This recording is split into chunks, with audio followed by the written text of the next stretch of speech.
You look like a dang car girl. I am. I bet you can two-step. I can two-step. Quick, slow.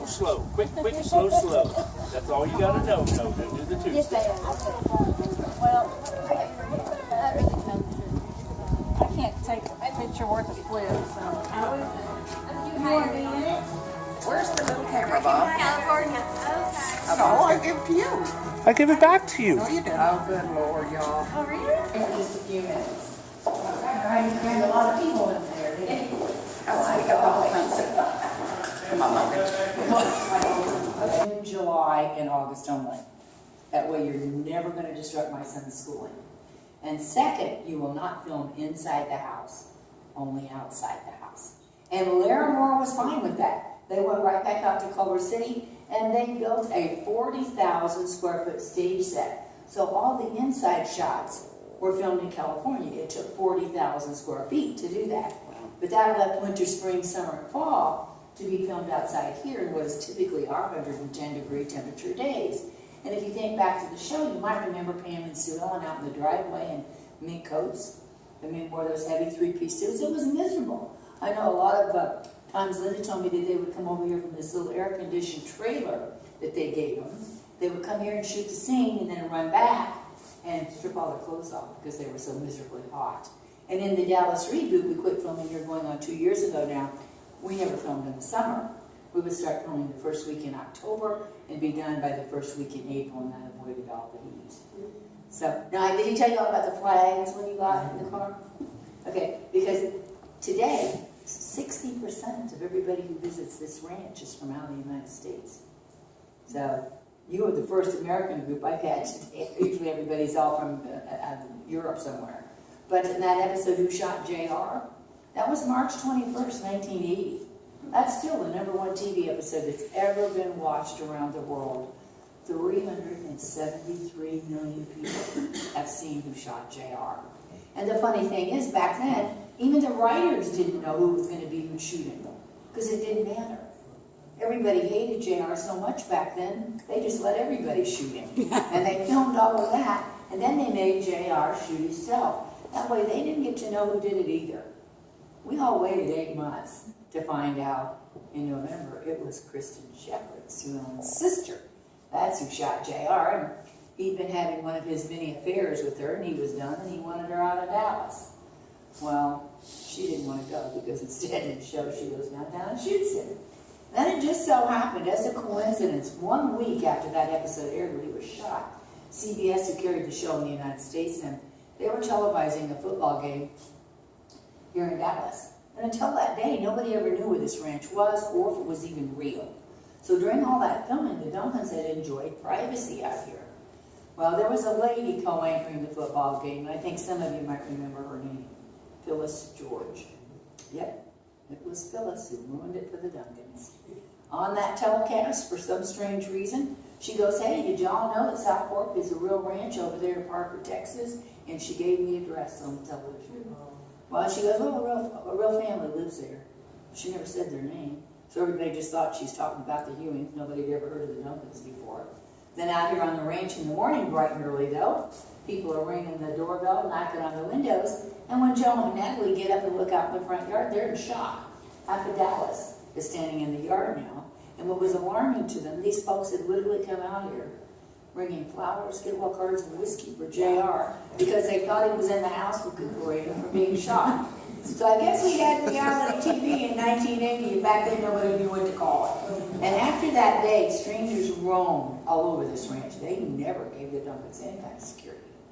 It finally got so bad, people would come up to these windows on the ground floor at night, taking pictures through the glass. Wow. And that upset Mrs. Duncan to the point she said, "We're going to sell our dream home." So they sold the ranch in 1984 to a man by the name of Terry Trippett. And he was a Texas oil man. He gave the Duncans well over $7 million for the ranch. And he's the one that opened the house for tours.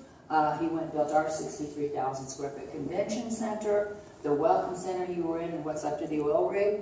And he did very well here until 1990. One day he decides he's going to use this ranch as collateral on a business deal he was working on. Well, he borrowed approximately $11 million from the bank to build all those projects. And his deal went terribly bad, whatever it was, and he ended up having to file bankruptcy. Well, that really aimed at the bank because they didn't get their $11 million back, so they came out, shut South Fork down, and boarded the windows up for 2 years. So really, they quit filming here in '89, even though the show went on to 1991. The owner of the ranch today is that man right here with Linda, and his name is Rex Mon.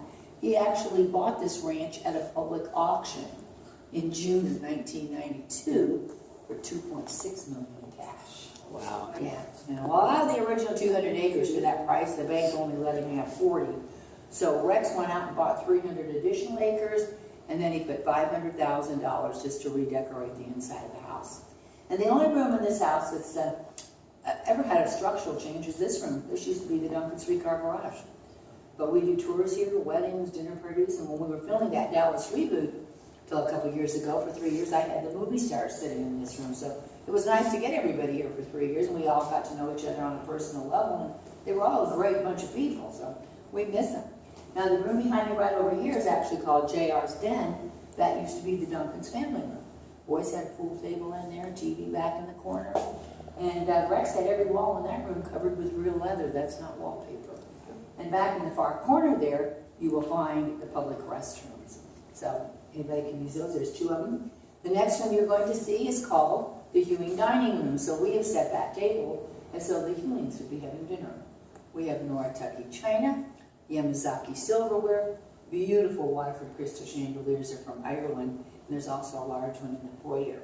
And then across from the dining is Miss Ellie's kitchen. That is the only room they somewhat duplicated on the stage set out in California because they needed these sliding glass doors in that window since all the outside shots were filmed here. But they did make her kitchen on the set 3 times larger, and the colors then were blues, beiges, and yellows. And that glass table that you just passed when you came in, that's the only original furniture we still have left. Where Miss Ellie had all her breakfast and brunches. You might remember all they did was sit out there every morning and fight. They never had a happy meal any time I ever watched. Now, who got a glimpse of Bobby's Olympics movie? The Trump, didn't it? Anybody remember the name of the show that Patrick Duffy was in before Dallas? Man from Atlantis. Yes, I knew you'd know that. I just knew that was going to be you. You were going to know that. Man from Atlantis. Aquaman. He was Aquaman. He had the web mirrors, his ink scales. Patrick knew the water tricks. When they filmed that pool, they just put big mirrors at the far end of the pool, and you film with a wide-angle lens camera. So when you run the camera over the person in the water, right up into the mirror, it doubles the size of what you see. So it's called camera magic. Doesn't everything look bigger on TV sometimes when you really get there? A little bit bigger, doesn't it? Oh, back in the house, you're going to be in Jock's living room. There's a nice portrait just like that one above the fireplace of Mr. Jim Davis. He was in this show as Jock from 78 to 81 when he died of cancer. The role had originally been offered to John Wayne, but John was already ill, and he said, call my good friend Jim. Well, when he died of cancer, they killed him in the show by a helicopter crash in South America. And poor Miss Ellie got so distraught, she sent J.R. and Bobby and Ray to look for his body, but they never found it. All they found is that gold medallion that he's got on there. And then in 1985, we watched. Do you remember what happened in 85? 85, there was a 19 fire. Fire in the house. No, that's when Bobby died. Patrick Duffy wanted out of the show and he Yes, died yeah. in 85, and it made the ratings go down because Patrick wanted out because he thought Dallas was interfering with his ability to do other movies, but when he left, the ratings did go down. It was the next season that Larry Hagman convinced Patrick Duffy to come back, and that's when they did that Pathetic Gets a Dream scene. If you remember that one with the pan and Beverly? Yep. She wakes up, she hears the shower running, she goes to the bathroom, opens the door, whips open the shower, and sure enough, after being dead for a whole year, there's Bobby beside the shower. He's like, well, good morning. And she was like, oh, it was just a dream. Yeah, that made people angry. Oh, my goodness. But I guess that's the only way you can bring a dead man back. Yeah. He could have never been dead. It was actually Patrick's wife who came up with that because they didn't know how to bring him back, but they wanted him. And a lot of people go, how come Pam didn't come back? Because of that. When Patrick came back, he came back for more money. She wanted more money and they wouldn't give it to her, so she got mandolinet. So that's what happens. Well, I can just tell you, from working with Patrick out here for 3 years, I really enjoyed it. He is a lovely person. Do you remember the bad thing that happened to Patrick, though, that year he came back? His parents died. They were murdered. They had a little pub in Montana. Sorry. And 2 young men came in and shot his mother and father to death for $63. Wow. Patrick was terribly upset. I mean, that was, took him, he's still not over it. But it was Larry Hagman who actually came up with the Dallas reboot. Did you watch all 3 years? Larry was great. He brought everybody back except Victoria. And then he added all these new folks. We had Brenda Strong and Jesse Metcalf and Josh Henderson from a show called Desperate Housewives.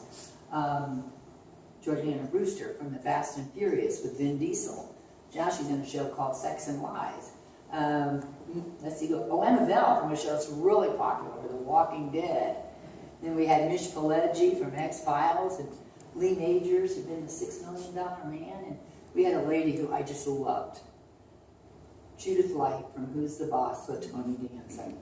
She was absolutely more vicious in the Dallas reboot than JR ever was in the original show. And if you guys haven't seen the 3 years that we got to have the show, it's on Netflix now, so you can catch up on it. Well, Larry himself was here at the house acting late Tuesday afternoon before our Thanksgiving 2012. And he died Friday, the day after our Thanksgiving, so it was a shock for us. Even though we all knew Larry had been quite ill, he was 81, he'd been fighting throat cancer. But they gave him a lot of chemo and radiation treatments, and the doctor had said, hey Larry, you beat the cancer. So everybody thought it was going to be okay. Well, it was the treatment that killed him. He got a very fast-acting kind of leukemia. He never complained. Larry wasn't the jerk that everybody saw on the show. He was a man anybody would have had a good time spending the day with. And unlike the show, having all those affairs, Larry was married to his wife, Mai, for 58 years. Wow. And for our Hollywood, for them living in Hollywood, that is quite a record.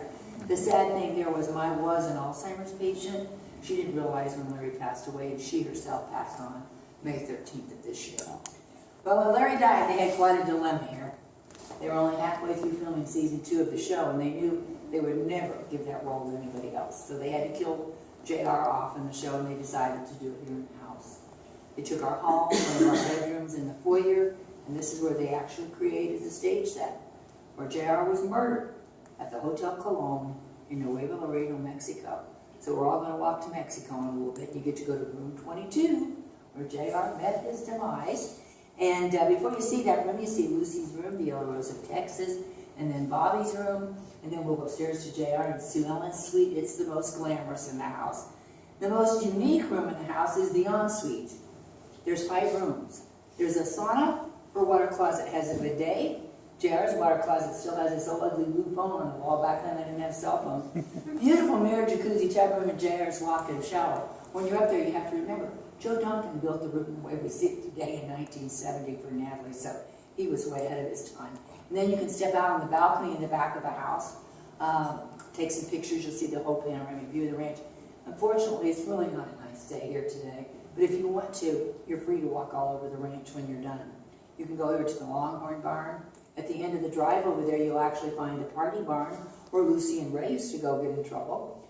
And next to that is Elena's cottage from the Dallas reboot. We filmed there a couple days a week, and even if you didn't watch the new show, you might want to go through that cottage because right behind it, in its own little building, is Jock's 78 Lincoln Continental. That is the only automobile they ever owned in the show. It's got 25,270 original miles. And then over there under that oak tree over there, behind that Model T sitting out there, is the graveyard they reconstructed. So there's JR, Miss Ellie, and Jock's gravestones are over there. And no, they're not buried there. I crying over there. So anyhow, but that's what you get to walk around and take all the pictures if you want. Otherwise, he'll write you all that. I just can't believe all you people fit in that van. It's a clown car. I was like, I was counting before I got in. my gosh, well, I bet you're glad to be out. So let's go to Mexico.